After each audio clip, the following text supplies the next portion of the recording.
Alors, de la suite dans les idées, vous vous doutez bien, les pirates informatiques en ont énormément et je vous ai dégoté quatre petites informations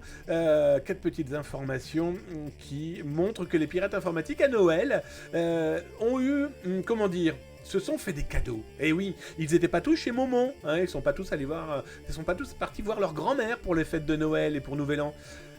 On pourrait se dire qu'il y a une pause en cette période-là. Bah oui, hein, même les pirates ont des familles, même ces pirates se déplacent, vont ailleurs, hein, ça peut être des occasions aussi de leur mettre la main dessus, ou de leur faire faire des erreurs, bref, ça c'est une autre histoire.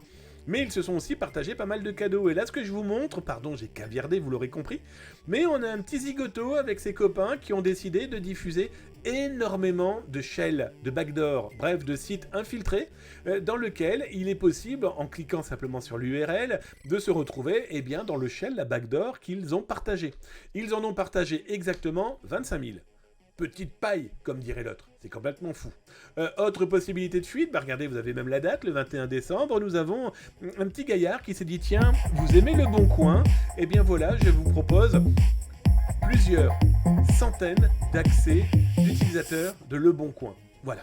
On vous donne les mails, on vous donne les mots de passe, on vous donne les accès, et vogue la galère. Alors c'est la problématique pour les gens qui se sont fait infiltrer sous cette forme-là, parce que c'est aussi l'occasion par ces malveillants eh bien, de créer de fausses petites annonces sous le nom de vraies personnes, sous des gens qui sont peut-être reconnus pour des ventes légitimes, propres, efficaces.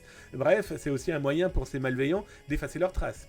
Ils ont fait des conneries, ils balancent ça gratuitement, et après vous avez toutes les petites sangsues de la malveillance qui débarquent et qui profitent de tout ça. Autre exemple, parmi les 25 000 sites internet que les autres malveillants à Noël ont diffusés, bon bah voilà, après il ne faut pas vous étonner que des sites se retrouvent infiltrés avec du phishing, avec du vol de bases de données. Dites-vous que quand vous pensez à des sites comme le maisonturf.com, qui est un exemple très concret là, les gens se sont servis, les gens sont restés dedans, les gens ont regardé, et peut-être que ces sites internet sont toujours en danger. On n'a pas été vérifié, c'est pas notre boulot après tout, hein.